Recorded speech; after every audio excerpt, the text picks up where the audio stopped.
Eu quero agradecer a Deus por esse privilégio, esta oportunidade que Ele está me concedendo na noite deste dia, chegando até o povo com uma palavra de despertamento, com palavras que vêm te edificar, levantar o teu astral, com a palavra para te revestir,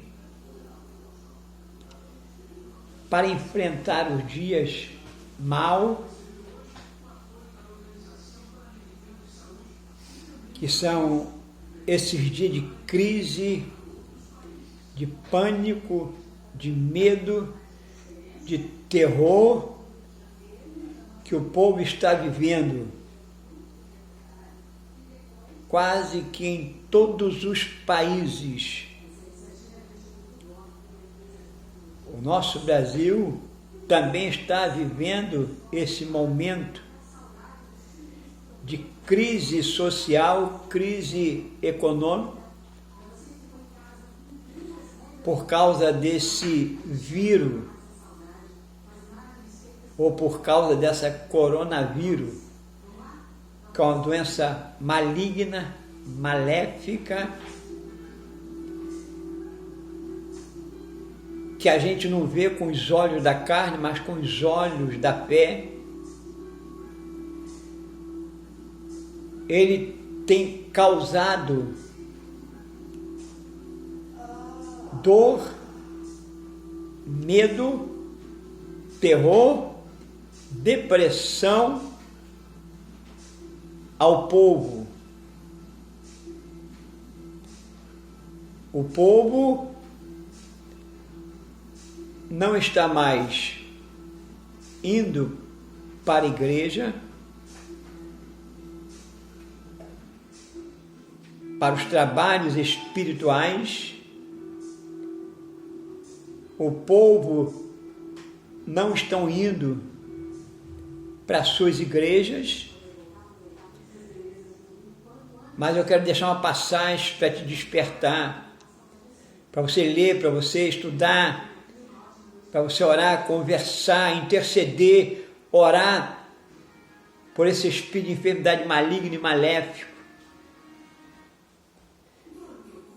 É o Salmo 84, versículo 10, diz que mais vale um dia na casa de Deus do que 1000 dias em qualquer outro lugar lá fora.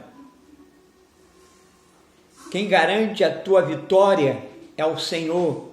Quem te dá livramento é o Senhor. Quem é que te cobre com o sangue? É o Senhor. Quem é que tem te livrado dos laços do passarinheiro? É o Senhor. Quem é que tem abençoado a tua família? Abençoado a sua renda? Te abençoado no trabalho? É o Senhor. Quem é que tem te dado esse ar que você respira, esse fôlego de vida? É o Senhor. Então vamos continuar orando, buscando, conversando, intercedendo, lendo a Bíblia, ouvindo a palavra de Deus, porque a fé vem pelo ouvir a palavra de Deus, Romanos 10, 17. A fé não vem pelos hinos, pelos louvores, pela oração, pelo jejum. Tudo isso é importante na casa de Deus. Mas o mais importante é o potencial da palavra dele, que aumenta a sua fé, aumenta a minha fé, aumenta a nossa fé. O Salmo 119, versículo 105, diz: lâmpada para os meus pés é a tua palavra e luz para os meus caminhos. Ela só é lâmpada para mim, só é lâmpada para você quando eu leio o texto, quando eu compreendo o texto. Quando eu não compreendo o texto, ela não é lâmpada, ela é obscura, para nada ela está servindo. Por isso que o Salmo, ainda 119, versículo 130, diz que a exposição da palavra de Deus, ela traz luz e entendimento. A palavra de Deus dá crescimento, ela liberta, ela sara, ela cura, pois foi através da palavra, do potencial da palavra de Deus que Deus criou esse nosso universo. Então devemos guardar os seus estatutos. E quando nós lemos o Salmo 119, versículo 11, diz: escondi a tua palavra no meu coração para não pecar contra ti. Quando é que eu sei que eu tenho guardado a palavra de Deus no meu coração? É quando eu tenho o espírito de submissão, quando eu amo, quando eu perdoo, quando eu passo a compartilhar. Aí sim, eu sei que eu estou escondendo. Mas se não está acontecendo isso com você, você precisa esconder a palavra de Deus no teu coração. Não é somente ser ouvinte dela, mas tem que ser um praticante. Tem que ser um praticante dela, como está em Tiago, que é o capítulo 1, versículos 6, 7 e 8. É uma pequena introdução que eu sempre faço antes da minha mensagem. Pois vamos entrar no texto.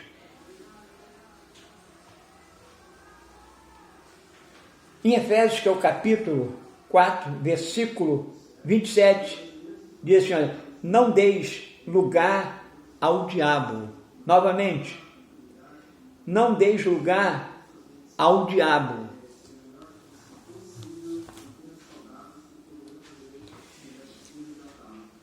Satanás, ele usa diversas estratégias como disfarce, como engano, mentira, prostituição, adultério, assassinatos, drogas, cigarros, álcool, fumo, confusão, briga, inveja. Ele é o pai da mentira. No Evangelho de São João, que é o capítulo 8, versículo 44. Em segundo lugar, ele é maligno. Na primeira epístola de São João 5, versículo 19. Em terceiro lugar, ele é o nosso acusador. Apocalipse capítulo 12, versículo 10. Em quarto lugar, ele é o príncipe deste mundo. João capítulo 12, versículo 13. Em quinto lugar, ele é o homem do pecado. Tessalonicenses capítulo 2, versículo 13. Em sexto lugar, ele é o filho da perdição. Em sétimo lugar, ele é a besta. Ele é o anticristo. Como está em Apocalipse, que é o capítulo 13, versículo de número 1 e 2. E quando nós falamos sobre esse adversário, esse nosso adversário, que é adversário de Deus, sendo nosso adversário e adversário de Deus, Satanás em hebraico é adversário, diabo no grego é caluniador, é acusador. 1 Timóteo capítulo 3, versículo 6, Apocalipse 12, versículo 10. Satanás, ele se transfigura em anjo de luz. 2 Coríntios capítulo 11, versículo 14. Satanás, ele é mencionado de diferentes nomes na Bíblia para mais de 177 vezes. Satanás, ele é o Deus deste mundo, é Abaddon, Belial. Ele é orgulhoso, soberbo, cheio de ódio ou ira. Ele quem cega os entendimentos dos incrédulos. 2 Coríntios capítulo 4, versículo 4. Ele é chamado de maligno. São Lucas 8, 13. Ele é chamado de covarde. Tiago capítulo 1, versículo 7. Satanás, com todos esses seus caráter, ou com essas características, é que ele ataca o corpo, ataca a mente e ataca o espírito.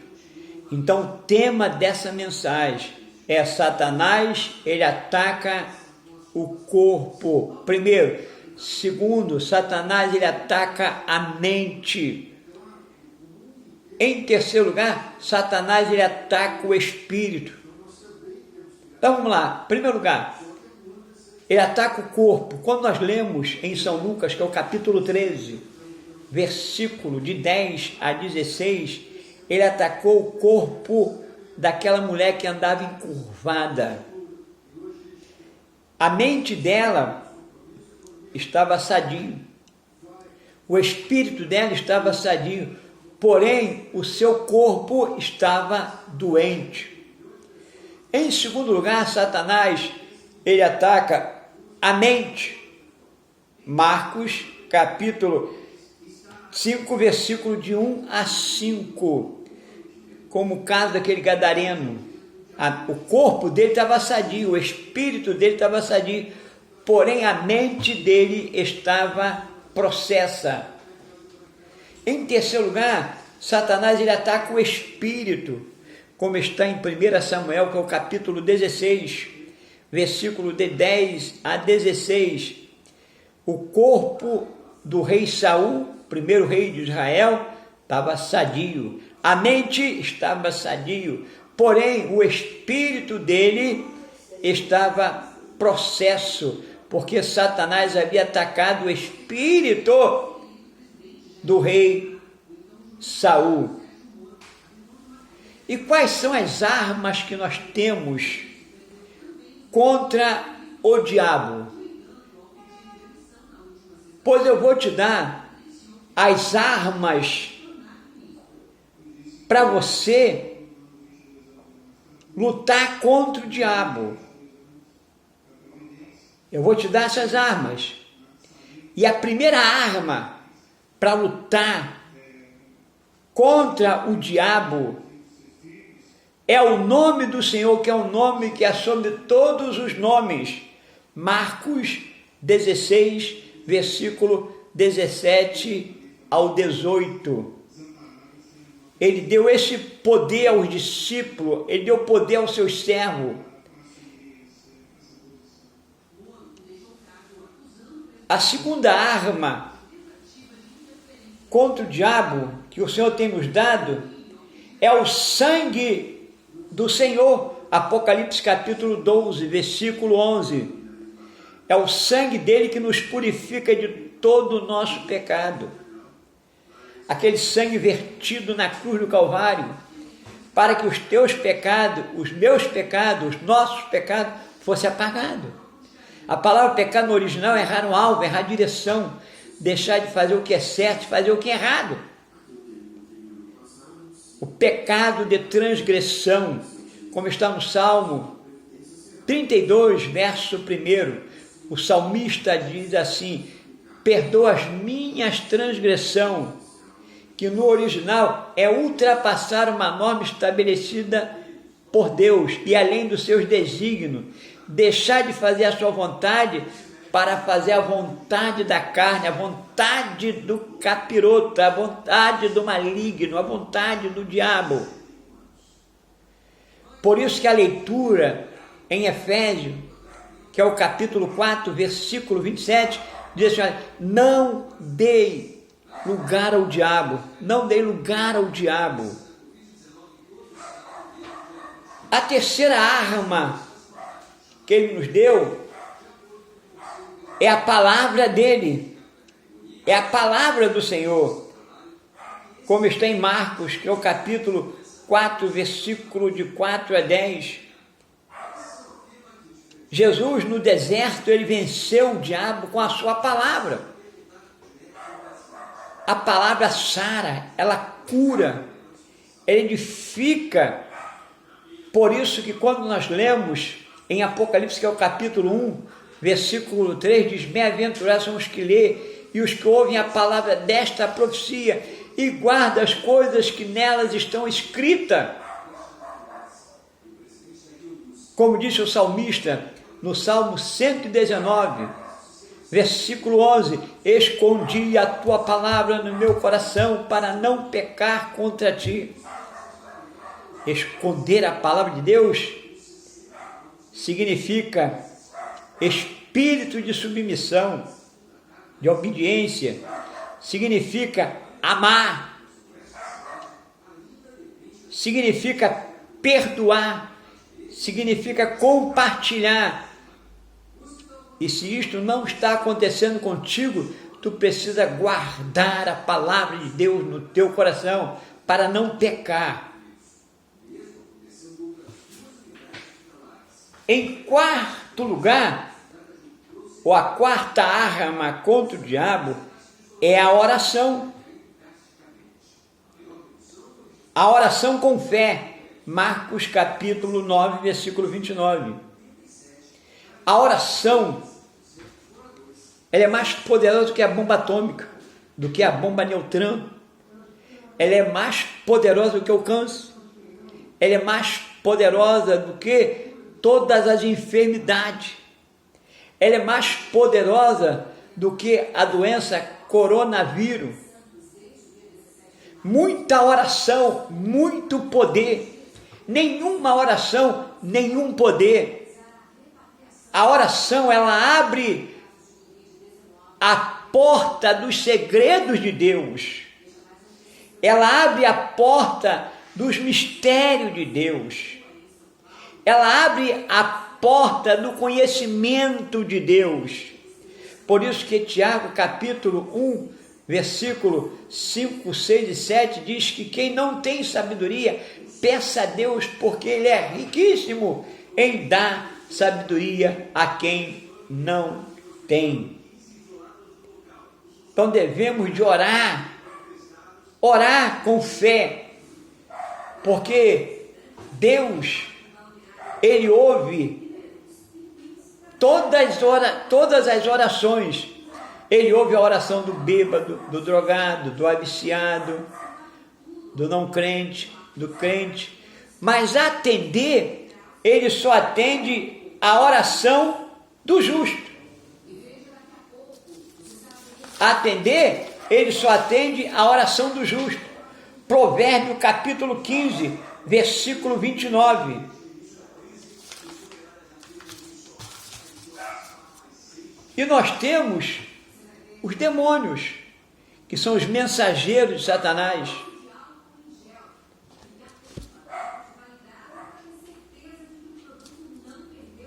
Quem são os demônios? Marcos capítulo 9, versículo 25. São os anjos rebeldes, caídos. São os seres espirituais da maldade sem corpo. São os mensageiros. Pois tome posse dessas armas contra o diabo. Tome posse, povo de Deus. Tome posse, povo de Deus. Tome posse dessas armas que é o nome do Senhor, é o sangue do Senhor, é a palavra do Senhor, é a oração com fé.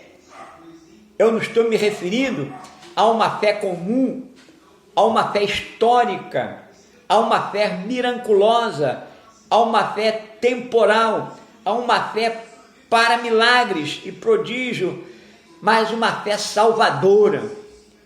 Ela vem acompanhada de espírito de submissão, ela vem acompanhada de amor, ela vem acompanhada de perdão. É desse tipo de fé que eu estou falando. A chibata de Jeová está cantando. É prova em cima de prova, a diversidade da vida. As pedradas, calúnia. Mas você está caminhando, você está orando, você está lendo, você está escutando a palavra de Deus, você está jejuando. Você está em ação na obra de Deus.